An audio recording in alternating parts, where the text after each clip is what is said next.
একটু পরে শুরু করব, কি আপনাদের কি খারাপ লাগছে? আওয়াজ দেয় না, কিছু খারাপ লাগছে? আমার বাবা বলে 3 ঘন্টা। 3 ঘন্টা? হ্যাঁ, আরো 3 ঘন্টা করবো। মাশাআল্লাহ, আপনাদের কষ্ট হবে না তো বাবা? মাশাআল্লাহ, ময় মুরব্বীরা যেহেতু কষ্ট হচ্ছে না, তাহলে যুবকদেরও কষ্ট হওয়ার কথা। আল্লামা জুমুর রাদিয়াল্লাহু তাআলা আনহু কথা মনে পড়ছে আমার মুরব্বী বাবাকে দেখে। হযরত জুমুর উহুদের ময়দানে 4 সন্তান সহ শহীদ হয়েছে। সুবহানাল্লাহ বলে। আমি প্রায় সময় বলি 65 বছরের বৃদ্ধ যখন আমার নবীর কাছে গেলেন, ইয়া রাসূলুল্লাহ যুদ্ধে যাব, পোশাক আশাক পরে বলছি, ইয়া রাসূলুল্লাহ কেমন লাগছে? আমার নবী বলেন সুন্দর লাগছে। মাশাআল্লাহ। যখন নবীজি বলেন সুন্দর লাগছে, হযরত জুমুর যুদ্ধের পোশাক পরেছেন। তো তখনই এখনই কালামের রিকোয়েস্ট আসা শুরু হয়েছে। আচ্ছা, শোনা মনে কালাম। তো যখন হযরত জুমুর এসে বলতেছেন ইয়া রাসূলুল্লাহ যুদ্ধে যাব, বলে হযরত জুমুরকে আমার নবী বলতেছেন, জুমুর বাবা বৃদ্ধ হয়েছে, বয়স হয়েছে, বাসায় থাকো, 4 সন্তান গিয়েছে, চলবে? বলে ইয়া রাসূলুল্লাহ, ওনার পায়ে একটু সমস্যা ছিল, একটু খুঁড়িয়ে হাঁটতেন। বলে ইয়া রাসূলুল্লাহ আপনি নিষেধ করলে তো যাব না, কিন্তু আমাকে বলেন আকা, যদি আপনার এই জুমুর যদি ময়দানে যায়, শহীদ হয়, শাহাদাত বরণ করে, হযরত জুমুর বলতেছেন এই বান্দাটাকে কি, এই বৃদ্ধটাকে কি আল্লাহ জান্নাত দিবে? আমার নবী বলতেছেন, হযরত জুমুরের কথা শুনে আহ বলে উঠলেন, জুমুর क्या बात पूछ लिया, কি জিজ্ঞেস করছিস? বাবা তাহলে শুনে রাখো, বৃদ্ধ কিংবা জওয়ান নয়, তুমি যখন আল্লাহ রাসূলের রাহে দ্বীনের খাতিরে, ইসলামের খাতিরে শাহাদাত বরণ করবা, এখানে শহীদ হবা, ওখানে 33 বছরের তাগড়া যুবক বানিয়ে রব্বে কারীম তোমার সাথে দিদার দেখার জন্য অপেক্ষা করছে। সুবহানাল্লাহ। আমার নবীর কাছে হযরত জুমুর বলে, তাহলে ইয়া রাসূলুল্লাহ 65-70 বছরের বৃদ্ধ কেন এভাবে খুঁড়িয়ে হাঁটবে? ময়দানে গিয়ে আল্লাহ রাসূলের জন্য জান দিয়ে, রক্ত দিয়ে গোসল করে, দ্বীনের জন্য আল্লাহ রাসূলের জন্য শাহাদাতের জাম পান করে 33 বছরের তাগড়া যুবক হয়ে আল্লাহর সাথে দিদার দেখা করতে চায়। সুবহানাল্লাহ। উহুদের ময়দানে তিনি এবং তেনার 4 সন্তান শহীদ। কয় সন্তান? যে হুজুর আমরা কিভাবে আমাদেরকে আবার ডেভেলপ করতে পারি, কিভাবে নিজেদেরকে আবার উন্নতির শিখরে ফিরে আনতে পারি, তাহলে আপনাকে ইন্নাল্লাযীনা ইউবাইউনাকা ইন্নামা ইউবাইউনাল্লাহ, আপনাকে কোনো না কোনো শায়খ তরিকাতের কাছে গিয়ে বায়াত নিতে হবে, তেনার সোহবত ইখতিয়ার করতে হবে, দিলের দুনিয়াকে মক্কা মদিনার আয়না বানাতে হবে। ঠিক কি না? ওয়াকুনু মা সাদিকিন, সৎসঙ্গ স্বর্গবাস, অসৎসঙ্গ সর্বনাশ। হিজরতের রাত আমার নবী বলতেছেন, বেলাল যাও মদিনায় চলে যাও, মদিনায় যাও, আমি আসতেছি। 17 জন মতান্তরে 16 জন সাহাবাদেরকে নিয়ে বেলাল রওনা দিলেন। সিপা সালার হয়ে একটা লাঠি বানিয়েছেন। দেখবেন আগেরকার রাজা বাদশারা যখন সিটের মধ্যে আসনে বসে থাকতো, 2 জন 2 প্রহরী 2 পাশে দাঁড়িয়ে থাকতো বল্লম নিয়ে কিংবা 2টা লাঠি নিয়ে। এখনো অনেক ইমাম খাতিবরা ওই লাঠি ধরে কিন্তু খুতবা দেয়। এই রেওয়াজটা হযরত বেলাল শুরু করেছিলেন। সুবহানাল্লাহ। হযরত বেলাল নবীর শানে কোনো কাফেররা কটূক্তি করলে, বেত্তমিজি যখন গায়রতগিরি করত, গুস্তাখি করত, হযরত বেলাল খেজুরের ডাল কেটে একটা বল্লমের মতো বানিয়ে নবীজির দরজার সামনে দাঁড়িয়ে থাকতেন, নবীজির আঙিনায় দাঁড়িয়ে থাকতেন, ঘরের আঙিনায়। যদি কোনো কাফের কটূক্তি করত, সাথে সাথে বেলাল ওই লাঠি দিয়ে প্রহার করতেন। সুবহানাল্লাহ। আল্লাহু আকবার। সে হযরত বেলাল আসতো ভেসে, হযরতের বেলালের মধুর আযান। ঠিক না? ওরে বাবা রে, এখন আওয়াজ আসে, দেখছেন?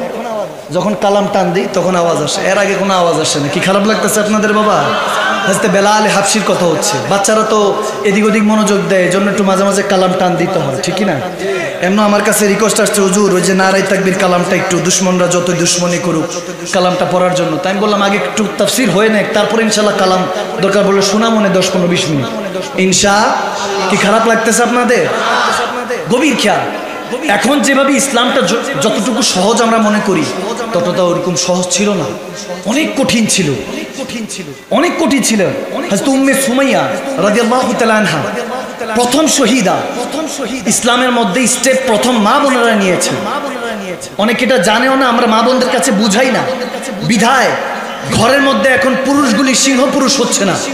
সব দেখা গিয়েছে ওই ভিতরে ভিতরে কষ্ট পেয়ে ভিতরে ভিতরেই মারা যাচ্ছে। পুরুষরা খালি ইনকাম নিয়ে চিন্তা করছে।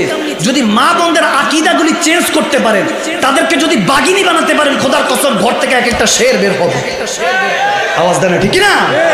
প্রথম আমার নবীর প্রোটেকশনের জন্য মা খাদিজাতুল কুবরা রাদিয়াল্লাহু তাআলা আনহা, মা খাদিজা স্টেপ নিয়েছেন, নবীজিকে কষ্ট দিয়েছে।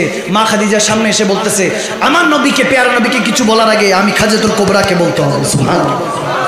প্রথম ইসলাম ধর্ম গ্রহণ করেছেন মা খাদিজাতুল কুবরা রাদিয়াল্লাহু তাআলা আনহা, এবং প্রথম শহীদা উম্মে সুমাইয়া, হযরতে আম্মার বিন, এভাবে ইসলাম কায়েম হয়েছে। ভাইয়েরা আমার, ওনার স্বামীর উপরে হাতের মধ্যে প্যারাক মারা হয়েছে।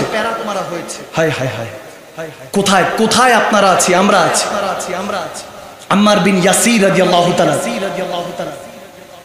সেই সাহাবার কথা। এই যে আমরা বলি না জান বাঁচানোর আগে মিথ্যা বলা জায়েজ আছে, কি বলি না অনেক সময়, এটা জায়েজ আছে, এটা কোরআন হাদিস থেকে নেওয়া। জান বাঁচানোর আগে মিথ্যা বলা জায়েজ আছে, দুই জায়গায় মিথ্যা বলা জায়েজ আছে।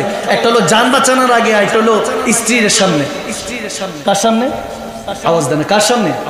স্ত্রীর সামনে, নিজের পরিবার, বিবি সাহেবের সামনে, যে তুমি আগের থেকে অনেক সুন্দর হয়ে গেছো, 10 টাকা জিনিস কিনে নিয়ে 50 টাকা বলতে পারবেন, জায়েজ আছে। আওয়াজ দেন, কি কষ্ট হচ্ছে আপনাদের? আজকের থেকে গিয়ে আবার শুরু করে দিন না, আস্তে ধীরে শুরু করেন। যারা যুবক তারা হুজুর কোলবালিশের সাথে দিন যায়, আমরা বুঝবো কেমন এগুলো। সমস্যা নেই, একটু ধৈর্য ধরো। তুমি যদি চলো টিকটক পাইবাও টিকটক, তুমি যদি চলো ঠিকঠাক পাইবাও ঠিকঠাক, ঠিক না? এই জন্য ভাইয়ের আমার গভীর খেয়াল, দুই জায়গায় ইসলাম সমর্থন করেন মিথ্যা বলা জায়েজ। এই মিথ্যা বলা যে জায়েজ আসছে কোন কোন ক্ষেত্রে? একটা হলো জান বাঁচানোর আগে, আর একটা হলো বিবি তারিফের ক্ষেত্রে, বিবি জানার ক্ষেত্রে, নিজের স্ত্রীর কাছে ওয়াইফ প্রশংসা করার জন্য জায়েজ আছে, তবে অতিরিক্ত না। 10 টাকা জিনিস না যদি 1 লাখ বলেন তাহলে তো হবে না, সবকিছুর একটা রেঞ্জ থাকে, এদিকে খেয়াল রাখবেন। তো ভাইয়েরা আমার, আম্মার বিন ইয়াসির রাদিয়াল্লাহু তাআলার কথা বলছি। এক হাদিস না বুঝালে আরেক হাদিস বুঝবেন না। হাদিস বিল হাদিস তাফসীর করতে অনেক সময় কোরআন বিল হাদিস বোঝানোর জন্য, তো ওলামায়ে কেরামরা বুঝেন, আপনারা এর জন্য খেয়াল করতে হবে। আলিফ লাম মিম ইয়াসিন, আল্লাহু রাসূল আদম, বলেন যে আল্লাহ রাসূল ভালো জানে, অর্থ জানেন না, এই জন্যই তো মারামারি তাফারুকটা শুরু হয়। কথা কয় না। অথচ আল্লাহ তো বলে দিয়েছেন যালিকাল কিতাবু লা রাইবা ফীহি হুদাল লিল মুত্তাকিন, কোরআনের কোনো রকম সন্দেহ। তো কোরআন পড়ে একজন আরেকজনের জান্নাতি জাহান্নামে কয় কি কয় না? বলে কি বলে না? বলে। কোরআন থেকে দলিল দেয়, বলে আনা বাশারুম মিসলুকুম, আমরা হুজুরে পাককে বাশার বলছি, নবীজি হলে মানুষ। আমরা বললাম হ্যাঁ মানুষ, কিন্তু তিনি আমাদের মতো নয়, তিনি সর্বশ্রেষ্ঠ মাখলুকাত, ঠিক না? মানুষের মধ্যে মানুষ হয়ে এসেছেন বাশার হিসাবে। আবার আমরা বলি ক্বাদ জাআকুম মিনাল্লাহি নূরুন ওয়া কিতাবুম মুবিন, আমরা নবীজিকে নূরও মানি, আমরা নূরও মানি, মানুষও মানি, কিন্তু নূরুন মিন নূরিল্লাহ, আল্লাহর পক্ষ থেকে শ্রেষ্ঠ মানব নূর হিসাবে আমাদের কাছে এসেছেন, ঠিক না? আমাদের কাছে পেয়ারা নবী নূরুন আলা নূর হিসাবে এসেছেন। যদি নবীজি ফেরেশতার মতো আসতেন তাহলে জুবান শুনতাম না, দেখতাম না, পড়তাম কিভাবে, জিন্দেগি কেমনে পাইতাম? নবীজি 63 বছর হায়াত। এজন্য আমার মাথায় ঢুকে না যে কি পয়রা, কি খাইয়া, কি পড়ে, কি পড়ায়, সব খালি ঠিক আর ঠিক।